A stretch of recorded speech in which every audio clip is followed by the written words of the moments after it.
Hello there everyone and welcome back to my channel and welcome to what will hopefully be a little bit more of a brief video than my previous just gathering of thoughts about a dress rehearsal for Eurovision 2025. 2 days ago, when I finished watching the first semi-final dress rehearsal, I made a video where I just shared my thoughts about what I've seen and it ended up being way longer than I intended it to be. So today I'll try and be a bit more brief. Semi-final 2 dress rehearsal, I was live streaming it. In case you tuned into the live stream, thank you. Hopefully you had a good time. I did. I will of course also be streaming the actual qualifier announcement for semifinal 2 when it actually takes place, and we'll have a little bit of a post-show discussion, so please join me for that if you're interested. However, all about this video is going to be just running through what I've seen tonight.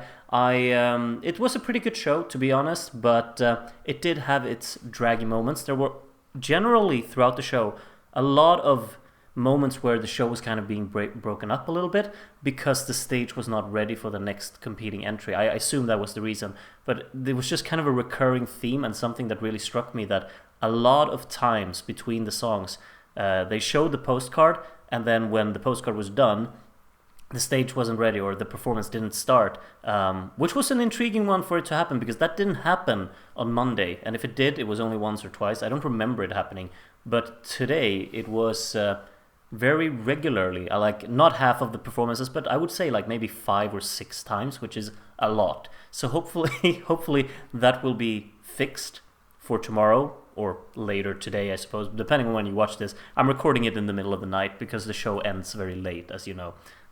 It's Eurovision after all. But that's one thing that I really hope gets fixed. Really kind of the main thing about the show as a whole that I want to mention like that.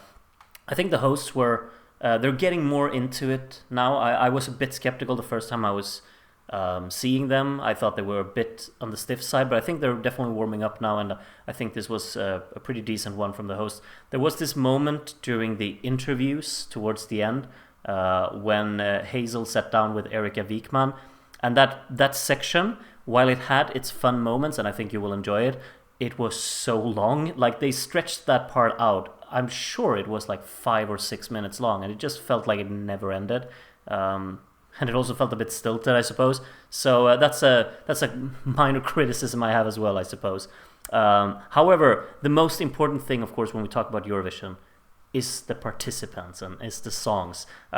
So I'll just run through the running order here, how they were performed, and just share some initial thoughts that I have about them. Australia kicks things off. I think it's a good opener still. It has energy. It just is one of these very eye-catching performances, and I think it works. However, I will say that I think the rehearsal clip that was released from this song before, that was like the 30 seconds, that's probably the most memorable part of the performance, when he goes into the blender and comes out with a new outfit and whatnot. Fun part of the track, and I felt like when I saw it, like, this is going to be 3 minutes of fun and I'm going to be so hooked by it. And at the same time now, like, when I saw the full thing, I wasn't that hooked by it all in its entirety, to be completely honest, which I'm a little bit sad about. I still am optimistic about its chances. I still think it's a fun performance altogether, but I guess I just kind of expected more from it. I expected myself to enjoy it more than I actually did. Not really their fault, maybe my fault, but just something that I started thinking about when I watched it. It still has a lot of fun ideas. It still has a lot of energy, and it's fun at times. Good stuff from Australia. Maybe I just expected a little bit more. Now, Montenegro is, of course, number 2 up in the running order. And this is one of these moments where I feel like the running order is... This is such a whiplash effect, going from Australia to Montenegro, and it definitely feels like it. Maybe if these changes happens later in the running order, you don't think of it as much. But once the show has just started, we're getting thrown into it. Here's all of the energy. It's, all the excitement. And then the show gets entirely tipped on its head in terms of the mood. And it felt like that happens too suddenly here, throwing Montenegro into number 2. That was something that really hit me. Like, when I watched the show, I was like, this doesn't feel right. The flow of the show is kind of disappearing immediately because Montenegro is very dramatic and very heavy in that matter. But anyway, that doesn't really matter. Song-wise, I'm kind of a fan of this, to be honest. It has its moments. It has a lot of drama to it. It's pretty in terms of instrumentation at times. Vocally, this is very well done as well. But it also gives off like overall, the whole impression that I get is that it is a bit on the uninteresting side, I guess, in terms of the presentation and in terms of the actual track and the track's energy. Because this is a ballad that very much stomps along in the same place. She tries to elevate this song quite a bit with her vocals, particularly later on in the song, but I don't think it's quite enough. I will make a prediction video tomorrow where I talk about these things more, but for now, I think they've done some things well with Montenegro. I think the lighting looks great. They have some parts where they illuminate like the center part of the stage, and it looks quite neat. But overall, I'm not entirely sold. I'm also not entirely sold on Ireland. Now, of course, you can just consider it like I'm obviously going to be biased or whatnot, because I'm not a big fan of this song. I really am not. But I still find like there is absolutely an audience for it, and I can see how it would engage some people. However, when I watched this performance today, I really felt like I did not get engaged by it, and that could be me just putting on a facade, or not a facade, but like me just not being receptive towards what they're trying to do. But it did not feel like it had the energy that you kind of desire to have in a song like this. They do fun things, with all of the astronauts in the dog suits, or like the dogs in the astronaut suits or whatnot on the backdrops and stuff. But the vocalist here, Emmy is her name, right? She's standing in the same place throughout the entire song. So does, of course, the guy who's behind the keyboard or whatnot. The dancers are barely visible. Like, they have 4 dancers and they do the movement, they do the choreography, but they're just covered in darkness. Like, they're not illuminated on stage, so you don't really feel like they're there. I don't think like you get connected into the full performance here. You have a lot of connection with the singer, but the fact that she's kind of just in her place, kind of boxed in where she stands, and also with a vocal performance that I don't think is entirely convincing. I don't think the energy really comes across in terms of the vocals either. I just felt like nothing really hit through the screen with this performance, and that could of course be an issue. We'll see how it's gonna go for it, but I was not impressed with this, unfortunately, for Ireland. We'll see if it's gonna be enough. Latvia, sorry, Latvia is a very pretty looking performance, because they still have the structure from Supernova and whatnot, and the colors are great. I like the way that they use it. There's a lot of work with silhouettes in this performance, and it's very effective. They use lighting in that way to just emphasize certain parts of the track with these silhouettes. And they also have these headpieces that illuminate and they glow in blue color when everything else is dark, which is a nice little touch. One thing that's obviously also you can really point out about this performance is that fact that there's really no wide shots. Everything is very boxed in. It becomes kind of like a music video type of performance, because everything is just about this very part of the stage. They never really zoom out that far to create the idea that there's more than what's going on stage inside this arena, because you don't feel that. It's very much just in its own world, and that's all they present. The camera work within that world, however, it's a lot of just choppy cuts between different singers, and it doesn't really feel like it's purposeful in that regard. Some shots are definitely thought through better than others, I would say, in this one. Overall, I'm content with what we got here, but I'm not overly excited, I suppose. I mean, we already knew that it was gonna look good from Supernova, so now it's just kind of the expected, I suppose. Armenia, on the other hand, I think this one looks great, actually.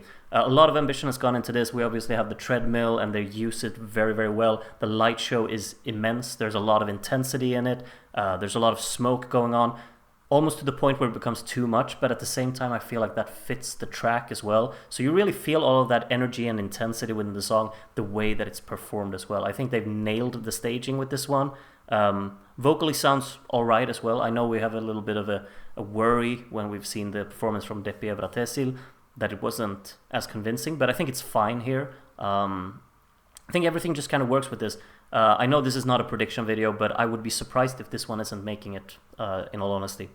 I think they did well with the staging on Armenia. Austria has also done very well with the staging, of course. There's a lot of things to just kind of consider about Austria. The performance never drops into color. It's black and white from start to finish. I was like thinking, will they add color during the finale when the tempo automation happens and the final chorus properly goes for it? No, it's still black and white.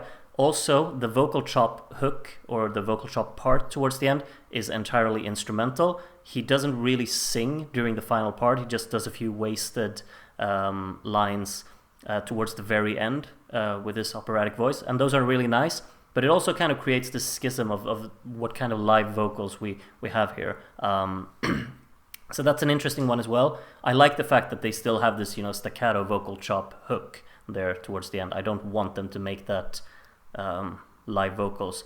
And instead they kind of use a visual thing to match that, because he's like lying down on this boat and you see the stormy water on the floor. It's a nice little touch. He also has this moment, I would say in the second verse, where he's doing a little bit of, if you've seen Melodifestivalen and the Revolution by Måns Zelmerlöw, where he does like the hand and he's hiding away from all of the things being blown into his face. It reminded me a lot of that, because JJ here is of course on a stormy seas and he's like doing these movements and he's looking away, and the things are obviously not as much things being thrown at him as it was in Revolution, but still it just kind of gave me that little flashback. It looks good, it sounds good, the operatic parts of this track sound really, really great, and yeah, it's obviously sailing through, but I'm not sure if I have like the winner vibe from it at the moment. We'll see. United Kingdom come in between Austria and Greece here. Disappointed with United Kingdom, I gotta be honest. It doesn't feel like there's a purposeful stage performance to this, and that really saddens me. I, of course, like the playfulness of this track, but it does not come across in this performance. I think there's a lot of, like, these three girls, they do a lot of faces and they laugh and they, try to just provide a good time for everyone watching. But when you don't really have a purposeful performance in mind, it doesn't really work. There's a chandelier dropped, leaning on the floor, and they just walk around it. Then they walk to the other side of the stage, and there's like this wardrobe thing there. And then they walk into the middle, and they dance a little bit. And then they walk back to the wardrobe. And it's like, what's the point of any of it? I don't know. And that's a shame. I don't know. I'm just disappointed with it. It doesn't really seem like it's going to impress a lot of people, to be honest, which is a shame. I was rooting for the United Kingdom this year, but perhaps not anymore. Greece, on the other hand, the more I think about it, the more I'm convincing myself, like, yeah, it's good. It's actually really good. Like, it's not a song that I very much connect with. I don't think the staging is that intriguing either. It's quite static in terms of its layout. But what really sells it is the vocal performance, because it is a brilliant, brilliant one. And I think that this song could just benefit from that and, just be the go-to song for that was very, very well performed. That was just good in every box. It just ticked all the boxes, and it's just very, very strong and convincing. And I think that came across. Not a lot else to say on it, really. It was there and it was good, and I'm content with it for sure. Lithuania, I'm stoked about. I think it looked fantastic. There is a lot of effective camera work. The second half of this track works super well. From the first Tavo to the final second, the camera work is incredibly purposeful. The stage is covered with both smoke and the most immense lighting. There's also a lot of elongated shots with both framing and camera movement that just works so well. This is planned out and it's very well executed, and it's also a band you feel like they love what they do and they present that on stage perfectly. A very engaging performance for sure from this one from Lithuania here. Stoked about it. Hopefully it qualifies.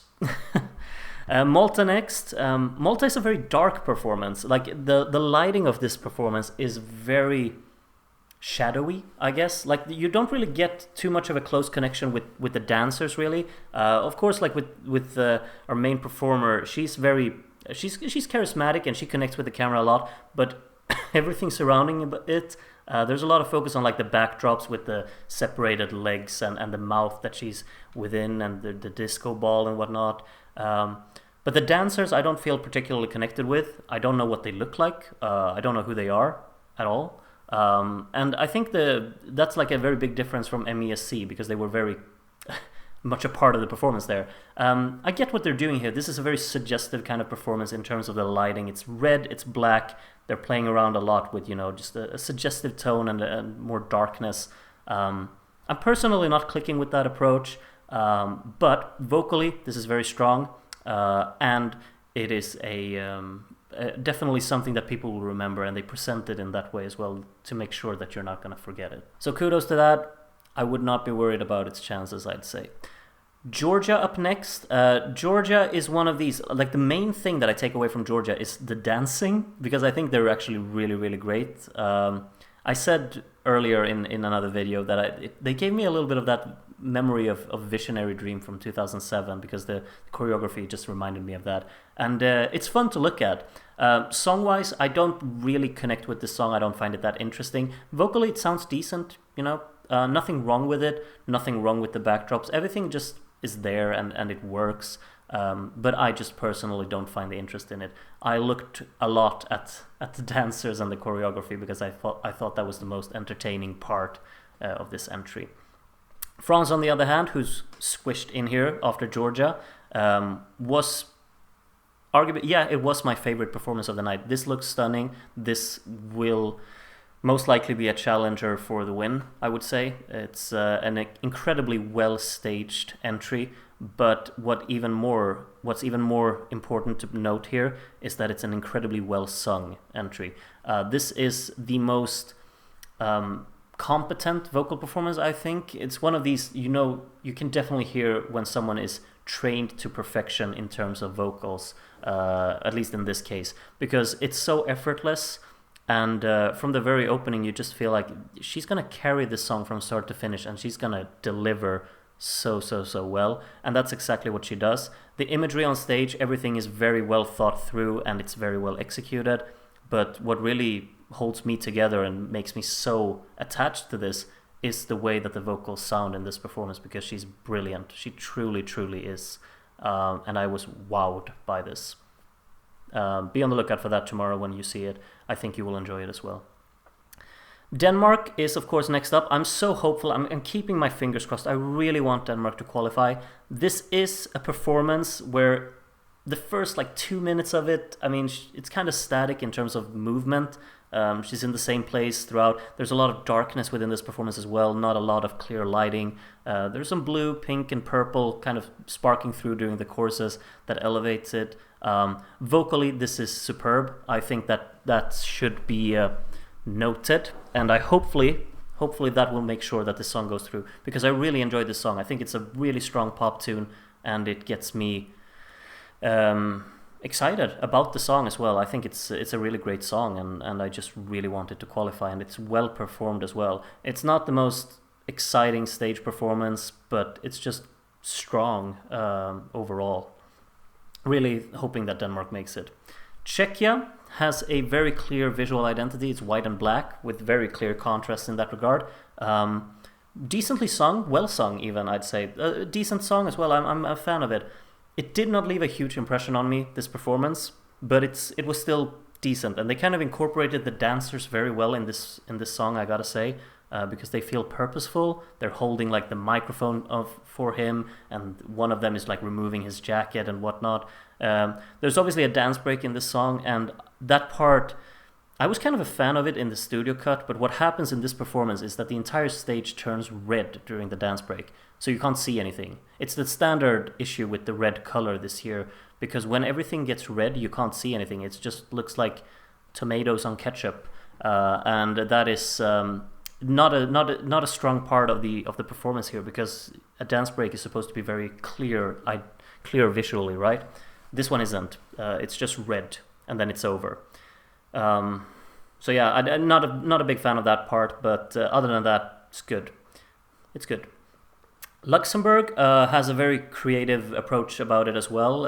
I like the opening. It's kind of within this dollhouse, and she's lying on the floor, and they play around with it.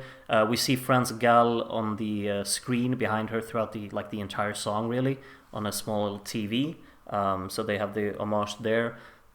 Sounds decent vocally, absolutely. Choreography is there. However, this is also a bit flat in terms of its visual presentation, because the backdrop looks the same throughout the whole song, really. The lighting is the same throughout the whole song. Not a lot of variation in terms of what they want to present visually in this song.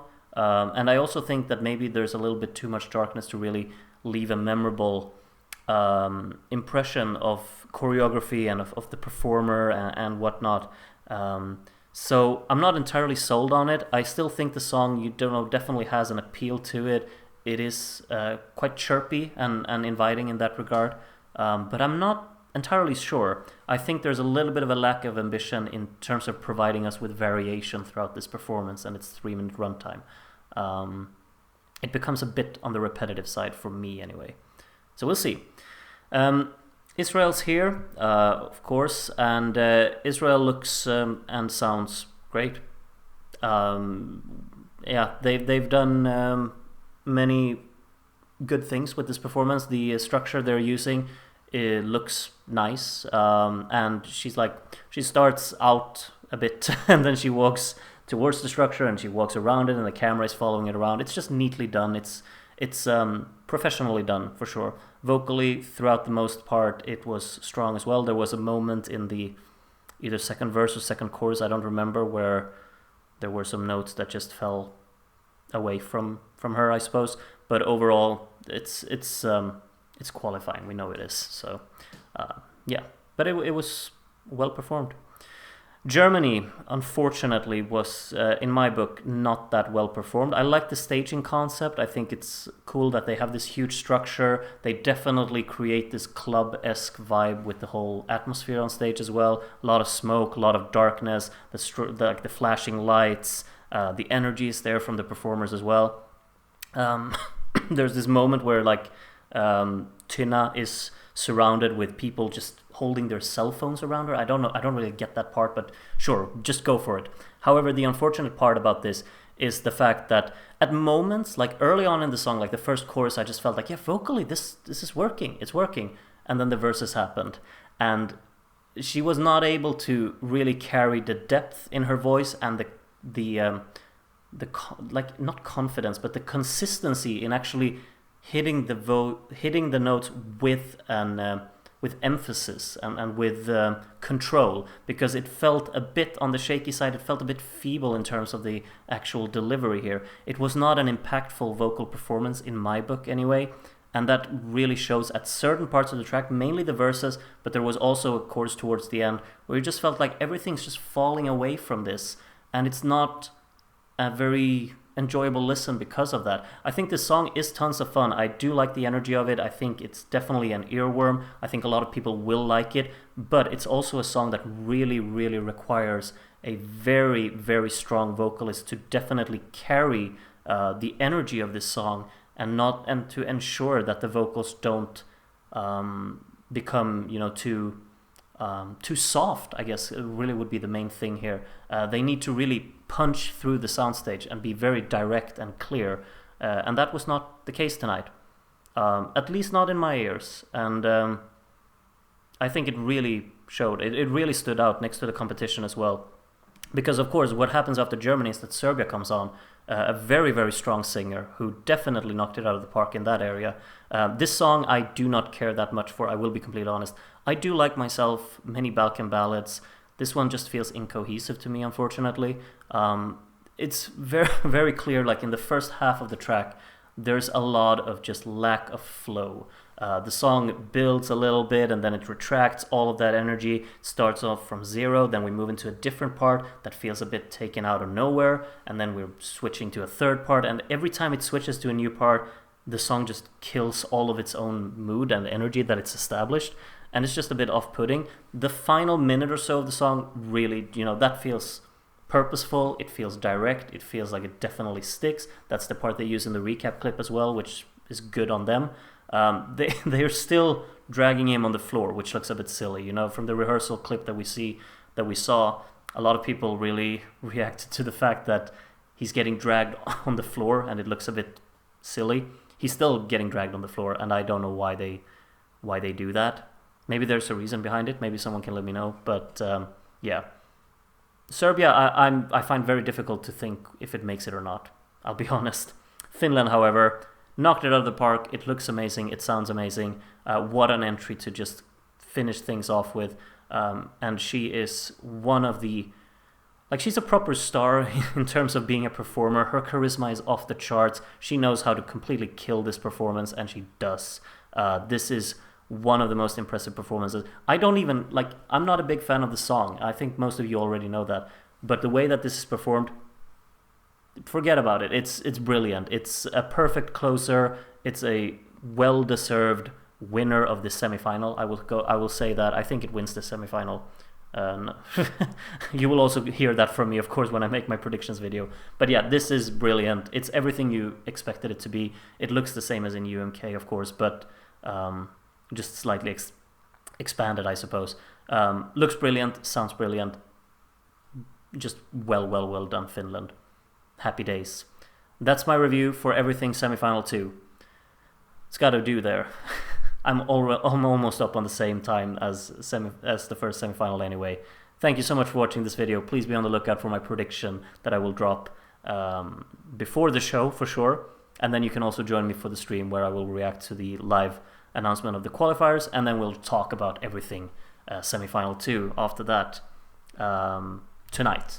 So yeah, thank you for watching this video. Take care of yourselves until the next one. Bye for now.